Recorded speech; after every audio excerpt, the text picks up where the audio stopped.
Nesse vídeo eu vou falar para você sobre uma técnica barata, de fácil aplicação que pode salvar sua vida como profissional, porque ela pode trazer resultados extraordinários. É isso mesmo, resultados muito eficientes no tratamento dos seus pacientes. Se quiser saber mais sobre essa técnica, sobre como utilizá-la, assista esse vídeo até o final.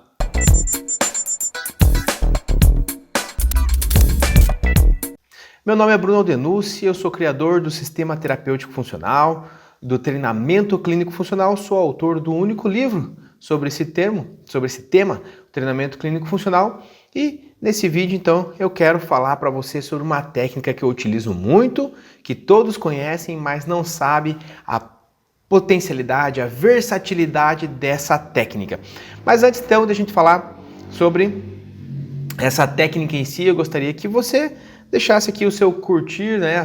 Clica aqui no joinha, deixa a sua curtida, não deixa de se inscrever aqui no meu canal, clica no sininho para receber todas as notificações e sempre estar atento ou ser avisado sobre as novidades do meu canal e sobre os novos vídeos. Então vamos lá, essa técnica é a isometria. Isso mesmo, a isometria é uma técnica tão simples, mas tão eficiente que você pode ter resultados extraordinários utilizando essa técnica e ela tem vários objetivos. Basta você saber como utilizar, quando utilizar e, claro, né, entender se é ou não o caso de aplicar essa técnica com o seu paciente. Então, deixa eu só te contar uma história onde uma aluna dos meus cursos, né, fisioterapeuta, estava com o seu paciente há um longo tempo e não conseguia ter muitos resultados na alívio de dor. Então, assim, dentro da nossa metodologia, nós utilizamos a escala visual analógica de 0 a 10. Então, dentro do treinamento clínico funcional, se eu tenho dor acima de 5, eu vou focar na dor. Eu não coloco para o exercício, porque essa dor pode gerar mecanismo antálgico, reflexo compensatório por causa da dor. Então, não adianta eu fazer um exercício se a dor está elevada, e aí eu vou ter um mecanismo compensatório. Então, ela estava com esse paciente com uma dor no joelho, né, uma tendinite patelar e não conseguia reduzir a dor. Então ela tentava várias técnicas, né, e aí não conseguia aliviar essa dor para entrar com o exercício, porque a gente precisa fazer exercício de fortalecimento, principalmente da musculatura do quadríceps, para dar mais funcionalidade, reduzir mais a dor ainda dessa condição. E ela tentou alongamento, ultrassom, crioterapia, gelo, ele já estava com medicamento e não melhorava. E aí então a gente entrou com essa técnica. Ela teve uma simples execução, né? Me ligou, eu mostrei falei como faria, né? Mandou um WhatsApp, na verdade, mandou uma mensagem, eu expliquei por mensagem como que ela deveria aplicar. Foi lá simples, rápido e fácil e claro que isso por várias sessões, ela teve um resultado significativo. Essa dor reduziu abaixo de 5 na escala visual analógica, porque ela é formada pelo treinamento clínico funcional e usa esses conceitos nos seus tratamentos. E aí começou com o exercício, restaurou a funcionalidade e me deu esse feedback que o paciente está super bem.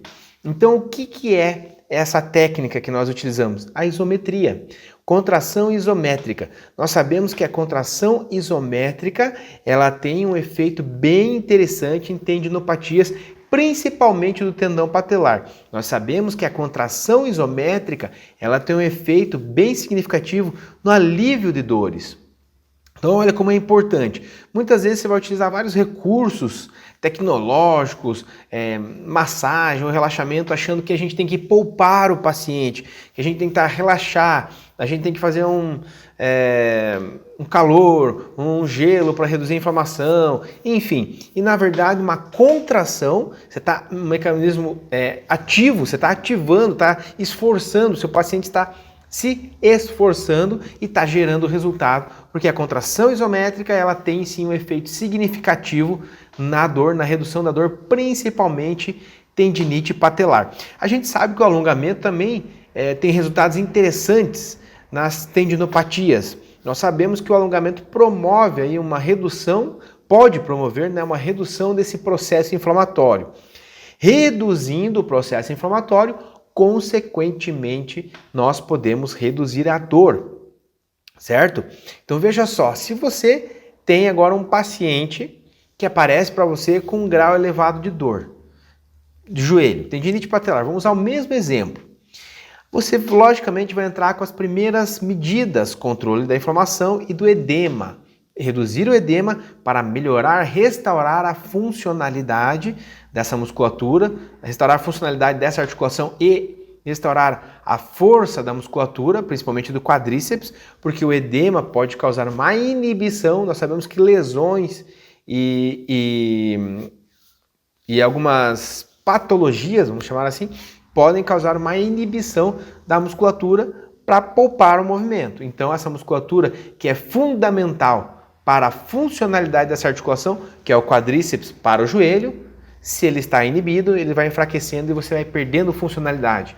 Ou seja, você fica focando no controle da dor e na redução da inflamação e nunca vai conseguir tratar, porque vira uma bola de neve. Certo? Porque você fica focando no controle da dor e redução da inflamação, enquanto o quadríceps está parado, está ficando fraco. Se ele está ficando fraco, perde funcionalidade. Toda vez que vai tentar fazer uma atividade, subir escadas, caminhar, você não vai ter qualidade de movimento, por falta da ativação dessa musculatura e da coordenação entre os outros grupos musculares, e aí sempre vamos ter um sofrimento. Pode ter, né? Não estou dizendo que vai, mas pode ter que tenha um sofrimento e volta a ter a tendinite patelar. Então a gente pegaria esse seu paciente, tenta fazer esse controle de edema, inflamação e da dor, tenta fazer um trabalho de ganho de amplitude do quadríceps, né? Para não gerar tanta sobrecarga no tendão patelar, e entra com as contrações isométricas para aliviar a dor. Depois que aliviou essa dor, você vai progredir aí para os exercícios. Isso é muito interessante e gera muito resultado mesmo. E depois que eu falei isso com ela, acho que em 3 sessões que ela fez esse tipo de técnica, ela já me deu um retorno falando que já tinha baixado muito a dor, significativamente, e esse paciente já estava fazendo exercício e já estava, então, melhorando a sua funcionalidade. Quando eu falo fazer exercício, né? Colocando exercícios mais de carga, exercício de fortalecimento, isotônico, exercícios funcionais, né? Saiu daquela fase inicial de controle da inflamação, controle do edema e controle da dor. Já saiu dessa fase, já está numa fase mais buscando a funcionalidade, que é aí que é o tratamento. E a maioria dos fisioterapeutas focam só na dor e na inflamação. Isso não é tratamento. O tratamento é você agir na causa e não na consequência. E a isometria vai te ajudar muito com isso. Primeiro, para a redução da dor. Depois, para restaurar o fortalecimento. Exatamente, a isometria ela também serve para ganhar força isométrica. E por que força isométrica? Porque nós precisamos ter resistência em alguns grupos musculares, principalmente aqueles que são tônicos, aqueles que são estabilizadores, aqueles que são posturais. Tá aí então um segundo ponto muito importante porque a gente usa a isometria. A isometria ela pode ser para ganhar resistência de um grupo muscular ou de vários grupos musculares trabalhando a coordenação. Por exemplo, aquela prancha, a prancha que você já conhece, que você fica lá apoiando os cotovelos e nos pés, você está ativando vários grupos musculares. Então você está melhorando a coordenação neuromuscular, ativando vários grupos ao mesmo tempo, fazendo com que tenha melhor coordenação e trabalhando a resistência desses grupos. Principalmente na prancha, a gente quer ativar o core e o core vai ser fundamental para estabilizar o nosso corpo em diversos movimentos ou para tratamento de diversas lesões. É fundamental o trabalho do core. Então, vamos lá. Recapitulando, a contração isométrica a gente vai utilizar aproximadamente de 6 a 10 segundos para alívio de dor. A segunda, a contração isométrica para ganho de força e resistência, né? E melhora de coordenação. Aí a gente utiliza por mais tempo. Então, no caso da minha aluna, qual tipo a gente vai usar primeiro? A isometria para alívio de dor, para depois entrar numa isometria buscando resistência e força, para depois buscar o exercício dinâmico, né? E esse exercício dinâmico para ganhar ainda mais força. Aí o isotônico, né? Contração concêntrica e excêntrica. Então a gente está criando uma progressão. Mas olha só como é fundamental a utilização da isometria. E aí, vou contar agora um outro exemplo, né? Que uma outra aluna veio, fez a formação com a gente e esqueceu desses conceitos na hora de tentar corrigir uma dor lombar, corrigir uma anteversão pélvica, uma hiperlordose lombar, que estava causando uma dor significativa, com síndrome, com uma dor ciática, né, irradiando posterior de coxa. Então ela tentava fazer a liberação do ilho psoas, ela fez o teste de Thomas e identificou que aquele ilho psoas estava muito encurtado, significativamente bem encurtado. Era um encurtamento articular, então ilho psoas com o reto femoral, né, através do teste de Thomas.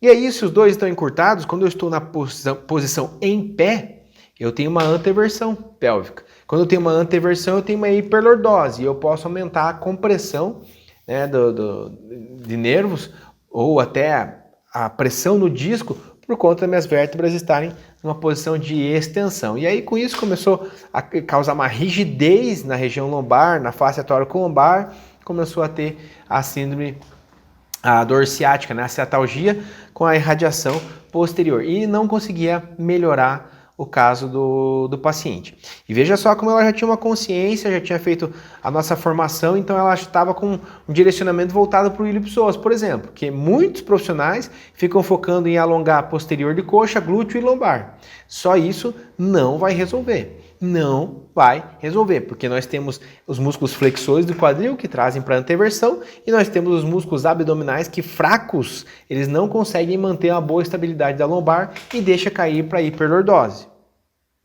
Tá, mas Bruno, o que tudo isso tem a ver com a isometria, que você está falando do começo lá, né? Isometria para analgesia, isometria para ganho de resistência, e agora o que tem tudo isso? Está falando de ciatalgia, de hiperlordose, o que a isometria tem a ver? Eu vou usar a isometria para aliviar a dor?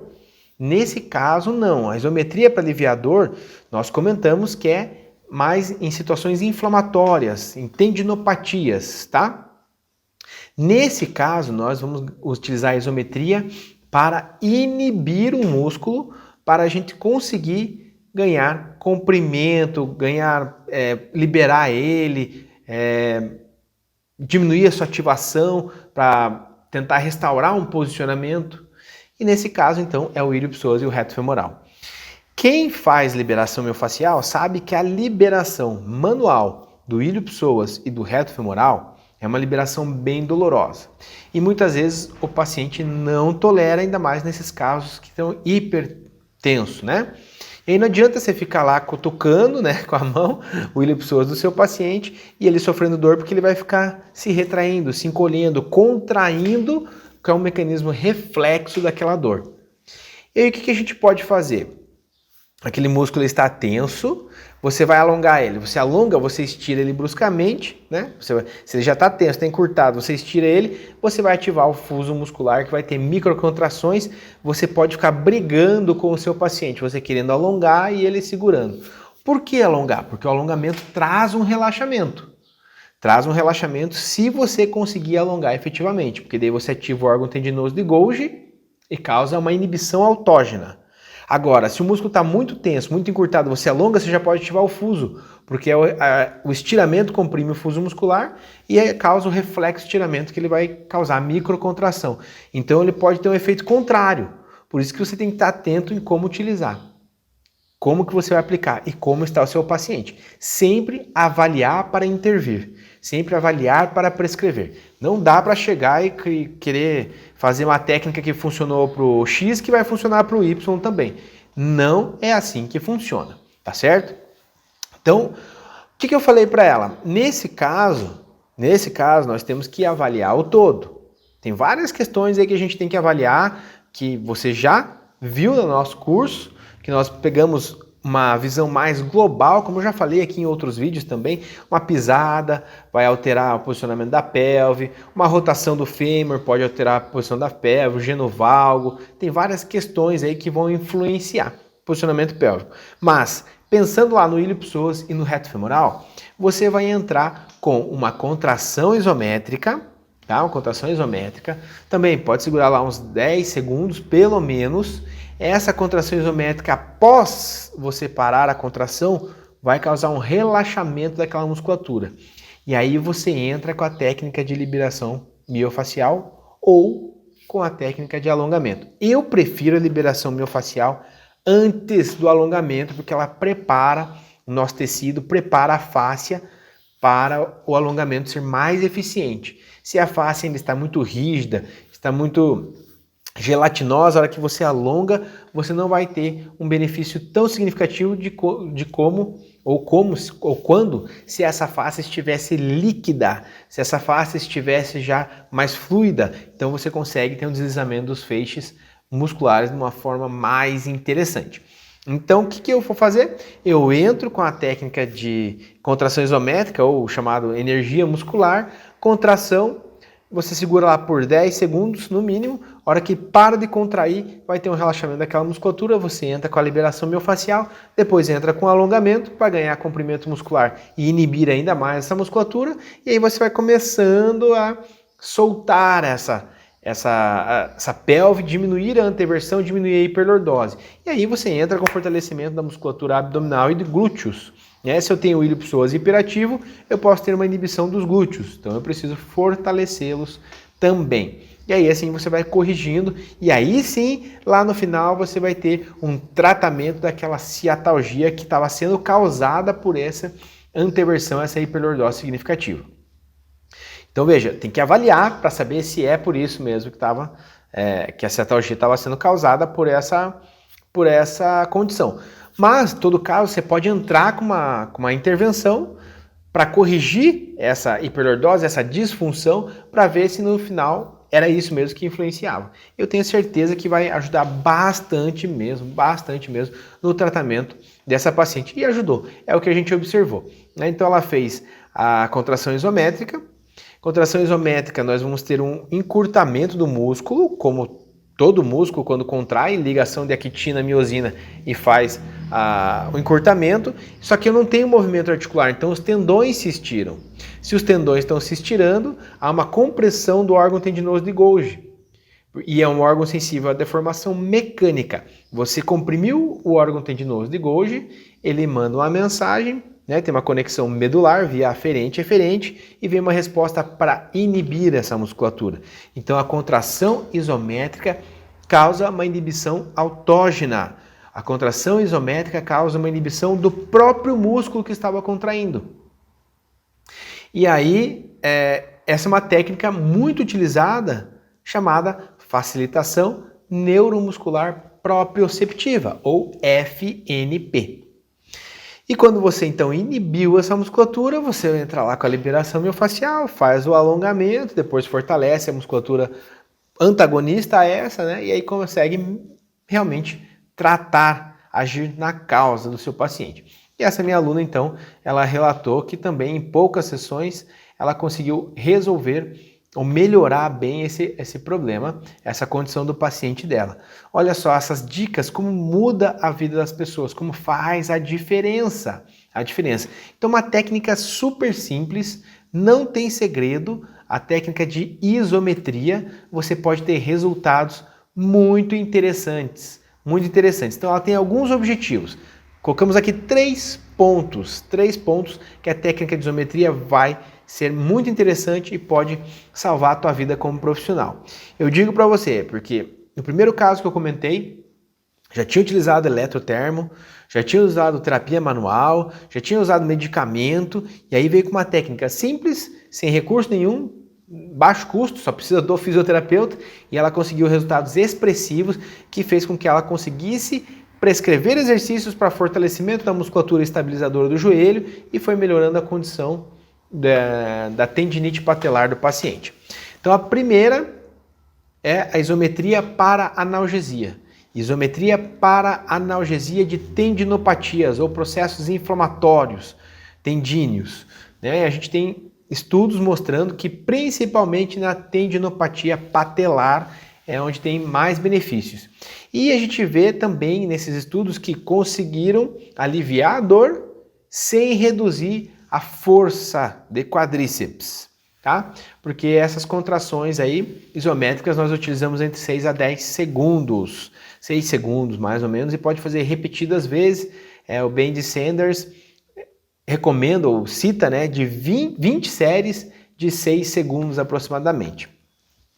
O segundo ponto, então, da isometria, da importância da isometria, como a isometria pode resolver problemas, é ela melhorar a força e a resistência de uma musculatura que você ainda não pode utilizar o exercício dinâmico, então começa com a isometria. Aquela musculatura que é estabilizadora e precisa de resistência, precisa ficar contraída por um período longo, então você vai utilizar a isometria. E também para a coordenação neuromuscular. Vários grupos precisam ser contraídos ao mesmo tempo, então faz a isometria e mantém esses grupos. Você está contraindo eles ao mesmo tempo e aumentando a resistência muscular deles. E aí, qual exercício você vai utilizar? Aquele que você viu que é a sua necessidade. Por exemplo, você está tratando um joelho, é importante desenvolver o core? Sim, mas você já passou dessa fase das pranchas. Qual tipo de isometria que vai ser importante? Para melhorar a coordenação, né, entre os grupos musculares e ganhar resistência. Vai ser algum tipo de exercício que tenha uma contração dos músculos da coxa e dos músculos do quadril ao mesmo tempo. Então, o hip core e os músculos da coxa ao mesmo tempo. Por quê? Vamos melhorar a coordenação. Depois a gente vai fazer esse trabalho de coordenação neuromuscular dinamicamente. Vai utilizar lá uma mini band, fazendo uma ativação dos músculos do quadril e realizando movimentos ativando músculos da coxa. Então ativa antes do quadril, depois da coxa. Mas antes de fazer dinâmico, a gente faz o isométrico, para ganhar força, resistência e coordenação. Olha só que interessante, muito interessante isso. Antes de fazer o isométrico, pensando em vários grupos musculares, pensando em coordenação neuromuscular, é importante você melhorar a coordenação intramuscular, que é dentro de um grupo muscular. Como é que eu vou fazer isso? Contração isométrica de um músculo isolado. Depois, contração isotônica do mesmo músculo isolado. Depois, eu vou para a contração isométrica de vários grupos musculares. Ou seja, eu vou utilizar uma postura que busca a contração isométrica de vários grupos para manter uma boa estabilidade, manter meu corpo em equilíbrio. Olha só como é fantástico isso. Técnica simples, fortalecimento, você vai precisar de um pezinho, um elástico. No começo, nem isso, só com a sua mão você consegue resistência manual, você consegue fazer exercícios isométricos e você tem muitos resultados. E às vezes eu vejo profissionais que investem muito em equipamentos e esses equipamentos caríssimos, 5, 10 mil reais, não têm os mesmos resultados que a nossa mão, que os nossos exercícios, a própria contração isométrica. É lógico que um equipamento chama a atenção muitas vezes do paciente, mas quando você resolve o problema do paciente, é muito mais interessante, porque ele fica satisfeito e ele recomenda para outros, ele entende que você é um profissional de resultados. Não estou dizendo que não é para você usar os recursos tecnológicos, eu estou dizendo que às vezes o simples gera mais efeito. Ou a combinação de recursos. Não é só um aparelho, não é só um tipo de técnica, você tem que combinar essas técnicas, criar um programa estruturado para ter o melhor resultado. E, de novo, eu estou colocando nesse vídeo como que você pode inserir a isometria para ter mais resultados nos seus programas de tratamento. Testa aí e você vai ver que é muito interessante. Terceiro ponto, então, é a isometria com a finalidade de inibição de um músculo, relaxar aquele músculo. Então, enquanto ele está fazendo a contração isométrica, é lógico que ele não está relaxado. Parou a contração isométrica, aquela musculatura vai relaxar mais do que em repouso, do que estava antes, na verdade, né? Porque agora ele está em repouso também, do que estava antes da isometria, porque vai ter uma inibição autógena. Com isso, você consegue fazer a liberação miofacial com menos dor, ou você consegue alongar mais e ter um ganho mais expressivo em flexibilidade, ou você consegue diminuir a inibição do seu antagonista. Porque se você tem um músculo tenso, por inibição recíproca, ele inibe o seu antagonista. Se você inibe esse aqui com uma contração isométrica, você diminui a inibição do seu antagonista. E aí você ativa esse antagonista, que daí vai aumentar a inibição desse daqui, por inibição recíproca. Olha só que meio confuso, né? Mas esse aqui tá tenso e esse aqui tá, né? Ó, tá inibido. Então eu entro com a isometria aqui, aí eu consegui inibir esse, então eu diminuo a inibição desse. Aí eu começo a ativar esse, por ativação desse eu tenho uma inibição recíproca desse, esse aqui alivia ainda mais. Pronto, agora esse aqui está relaxado, eu consigo alongar mais, eu consigo reposicionar segmentos, eu consigo melhorar a postura, eu consigo aliviar a dor, consigo tratar realmente a causa e não a consequência. Tá vendo? Porque ficar só colocando aparelhinho aqui para dor, ficar fazendo só aparelhinho para inflamação aqui no local não vai resolver? Não vai resolver o problema? Nesse caso que eu comentei com vocês, né, da minha aluna que estava atendendo um paciente, era ciatalgia. Só fazer calorzinho ali na lombar, nos glúteos, vai resolver? Não vai. Não vai. Né? Então, olha só que interessante tudo isso. E é como eu falo, né, no treinamento clínico funcional, na nossa formação, eu sempre explico detalhadamente como que a gente pode utilizar a isometria, como que a gente vai usar isometria associada com exercícios isotônicos, como que a gente vai prescrever um programa e onde que eu vou utilizar cada tipo de exercício. Basicamente, o que eu comentei agora também com você, essas aplicações da isometria, logicamente que a gente vê em lesões específicas, né? Na formação a gente vê muito mais do que a gente está falando aqui, mas só você assistir esse vídeo e entender que a isometria tem essas três capacidades, né? 3 resultados que ela pode gerar, você pode a partir de agora, ó, terminou esse vídeo, vai já reprogramar, né? Ou reestruturar os programas de tratamento, que você vai ver que você vai ter muito resultado. Então você vai pegar um músculo, um paciente está tenso, você já chega e já vai alongar ele? Não. Primeiro faz uma técnica de energia, faz uma liberação, depois alongamento. Ele está com muita dor, não consegue fazer exercício, cuidado, você vai colocar ele para fazer exercício, reflexo ontálgico, vai se contrair, vai ser pior, vai gerar mecanismo reflexo. Então vamos com a isometria para ganhar analgesia livre da dor, principalmente nas questões inflamatórias. E também para melhorar a coordenação. Se eu não tenho uma coordenação, se eu não tenho força isométrica, o meu estabilizador está lá ativo e cansou. E aí não consegue manter aquela estabilidade durante o movimento. Aí vai ter uma perda de centramento articular e, consequentemente, vem aí uma lesão ou uma disfunção que futuramente pode levar a uma lesão. Certo? Olha que importante isso. Não esqueça disso. E agora eu vou pedir para você compartilhar esse vídeo com pelo menos um fisioterapeuta, para que ele entenda que a isometria também tem formas de aplicar. Menos tempo, mais tempo, posturas globais, músculos isolados, falamos tudo aqui. Então compartilhe com ao menos um fisioterapeuta para que ele possa entender isso e assim a gente começa a gerar mais resultados. Se a gente gerar mais resultado, nossa profissão cresce, nós subimos de nível e a população entende que somos profissionais indispensáveis, que somos profissionais que devem ser mais valorizados. Se a gente guardar o conhecimento só para nós, não vai resolver. Talvez eu consiga resolver a vida de um ou outro paciente, mas eu não consigo fazer com que a profissão cresça. Precisamos que todos os profissionais deem resultados para os seus pacientes. Então compartilhe esse conhecimento com pelo menos um fisioterapeuta para que ele possa ter acesso a esse conhecimento. Se você gostou desse vídeo, eu peço que você curta aqui, não deixe de se inscrever no meu canal, clica no sininho para que você possa sempre receber as notificações de quando tiver atualizações ou novos vídeos, novos conteúdos aqui no meu canal, tá certo? Então, nos vemos no próximo e um grande abraço.